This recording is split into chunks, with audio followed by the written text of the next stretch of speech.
Hello, James. You are up next, sir. Hey Bart, how's it going? How's it going, James? Where are you calling from? I'm in New Jersey, but this hand was actually played at Rivers in Des Plaines. You sound like you might have let me think, either Northern English or Scottish accent. I get that a lot, especially at the table. I've had South Africa, Australia, Ireland, but it's Northern England. Like Sunderland? A bit south, Leeds. Oh, okay. Leeds United. They're the ones. All right. So you're playing out in New Jersey. Where are you playing out? Like, where is this played at?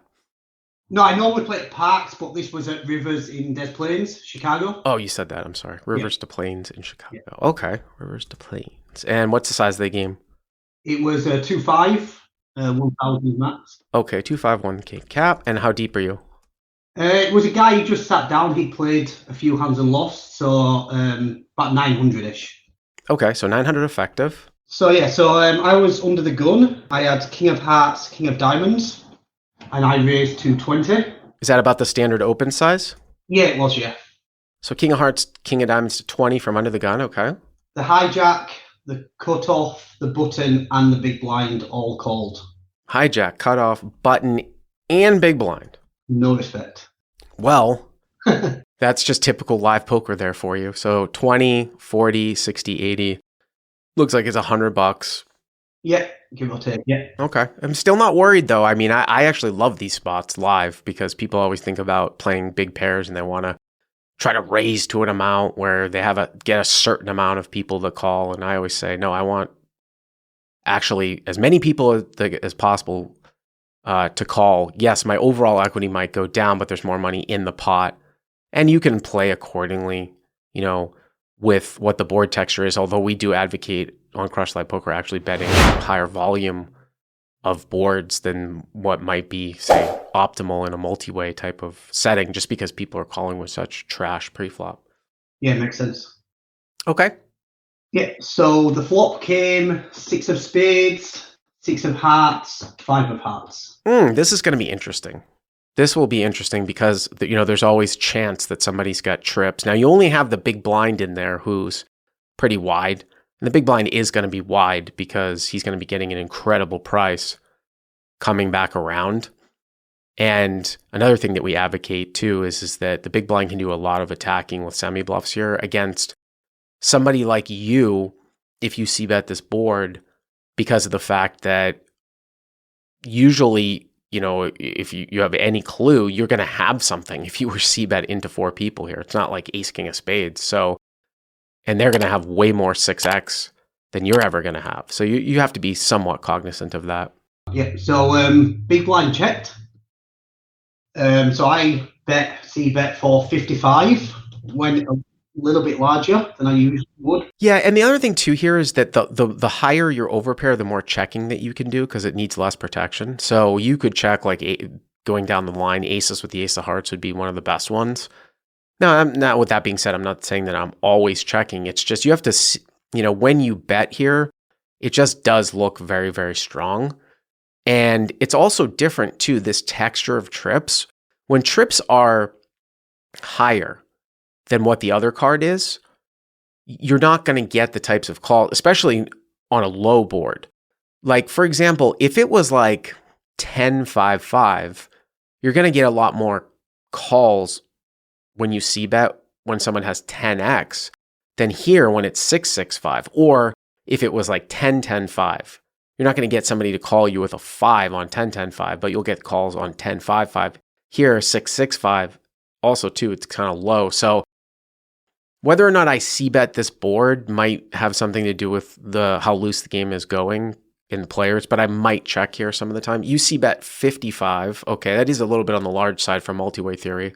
Yeah, I was thinking, hearts are in there, 7-8 potentially in there. So you're right about, I think, the overcards or the higher card, not likely paired, but that's kind of what I was targeting. You were targeting the overcards? No, I mean, I was targeting like a flush draw. A flush draw. Pairs. Okay. So you set c-bet 55. Yeah. Hijack, folds, cutoff folds, button folds, and just like you said, big blind check raises me quite small, just to 125. Just to 125. Yeah. I actually remember this hand, James, looking at this hand. And I made a note for myself too, because I'm going to say something that might sound absolutely outlandish to people here. You might be able to just fold. You might actually be able, this is bet fold, CLP bet fold. Now, is it exploitable as hell? Yes, absolutely is exploitable as hell. And again, the theory says that you're really not supposed to be doing a lot of bet folding for value on the flop. You're supposed to take the hands that you don't want to bet call and check them. But when we quote unquote live node lock the tendencies of live players to call with worse hands and not raise like a lot of draws and find light raises, you can see that that trends towards to actually betting. But I got to be honest with you.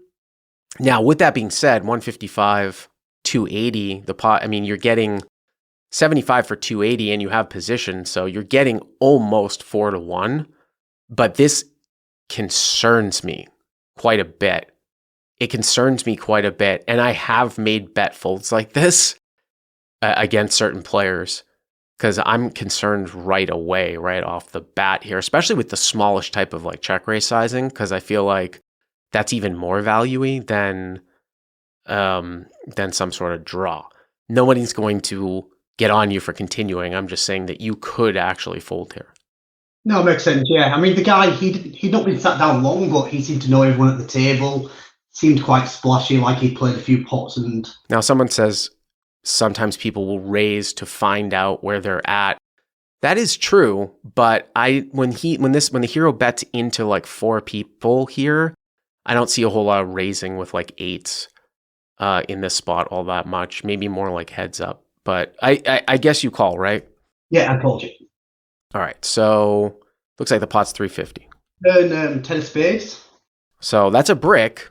I mean, if you're thinking about like his range is combo draws that contain hearts, the only thing I would say is it does bring in a backdoor spade draw, which you have to be cognizant of if the backdoor comes in, because sometimes people will structure like a hand like 7-8 of spades, 8-9 of spades, not just on the front door side, but on the back door to, possibly make a semi-bluff raise. Okay, pot's 350.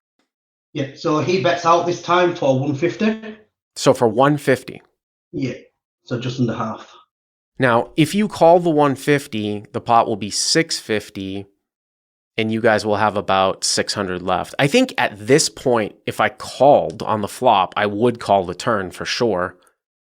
And again, you could play like a game of Fifth Street Chicken that we talk about in Crush Live Poker, which is basically saying like, you are absolutely making your hand look like it is an overpair. I mean, I suppose you could have front door nut hearts here too. So when you make it look like you are going to call down, you can sometimes fold on the river even on a blank. And people say, how can you call the turn and fold the river when nothing changes? Well, there is change. Not change on the board, but change the fact that the guy bet again. That's the change. But if you call the flop, I think you have to call across the turn now. Yeah, I did. Yeah, that's what I did. All right, so you call. Hero calls. The mover is the Queen of Hearts. Ooh. So the front door comes in. So the board's 6-6-5 with 2 hearts. Hero made a C-bet into super multi-way field with king with a king of hearts. Gets sort of minish check raised. Calls, turns the 10 of spades, 6-6-5-10. Front door hearts, back door spades. Guy bets 150, hero calls. Now the river comes in, the Queen of Hearts on the front door side. Yeah, and you can probably guess he pushes all in. Well, I mean, there are gonna be some bluffs here some of the time because I'm not convinced that 6x just blasts their entire stack in here when the front door hearts come in, because you have hearts here too and people get petrified.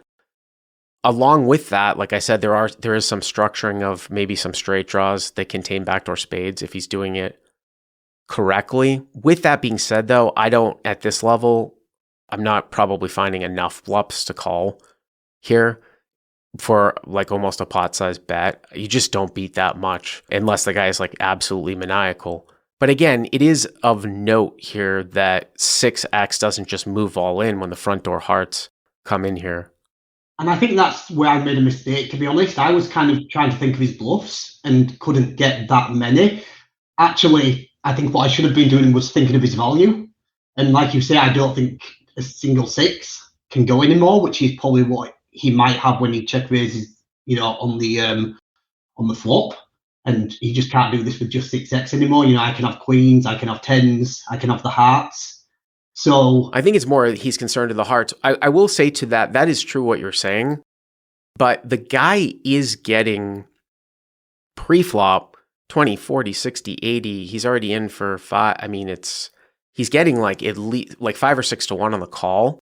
So you're going to see a lot of hands, like a lot of hands that contain 6x. So some sorts of hands that you wouldn't think, oh, he can't have 10-6. Yeah, he could. 10. I mean, people might even call with 10-6 off. They could call with queen-6 off. And so there actually are more boats than you think than a typical, say, like field caller might have. You can't, yeah, you've got the king of hearts. That's good. If you were to say what combo of kings, can I call with, it would probably be specifically a hand with the king of hearts in it here at the river that actually unblocks, and then not the king of spades. So you probably have the best combo of kings, or king of hearts, king of clubs, king of hearts, king of diamonds to call with. I still don't think I find the call here though. No, I thought about it and I made the fold in the end. Okay, so hero does fold. Yep. And he was very, very happy to show me 5 of spades, 2 of spades. Wow, 5 of spades, 2 of spades. That's interesting. So he actually took a pair, the bottom pair, and started to bluff with it with a backdoor. I don't know if that means that he's going to barrel any turn card. Yeah, I don't know if the spade helped him on the turn or... I mean, the issue that I have here with his play is that the hand just doesn't, I don't think, has enough equity to make this play, because you can find light check raises in certain scenarios, but like, I'm not finding light check raises when my opponent, just based upon the fact that he's c-betting 55 into 4 people, is so skewed towards having like an overpair here for value. If you run that a million times, it's a losing play, right? Now, with that being said, if he's got a guy like me who might bet fold king on the flop, then sure. I don't know if he thought he was going to get a guy off at king. So it's kind of interesting. But let me ask you this question. What if the river was the queen of spades? Yeah, I don't know, to be honest. I thought, I was more worried at the time about the hearts, like him getting the flush. But then again, thinking back, if he's got the flush, it's going to be a low flush, because if he's got a high flush, he's probably going to 3-bet on before the flop, pre-flop. So, and I've still got all the high flushes that he probably doesn't have. So even if he had a low flush, would he have made this move? What do you mean royal flush? What do you mean? Not a low flush. Little flush. Yeah, an 8 heart, something like that. And then what if the river was a total brick, like an offsuit queen, like not a queen of spades, but an offsuit queen, and he jammed? Were you just going to call down on non-heart rivers? I think I probably would have done in that case, because, even though I'm not sure about it now, but at the time, I was worried about the flush. Yeah, because again, when I was talking about Fifth Street Chicken, sometimes actually finding a fold anyways I actually think the queen of spades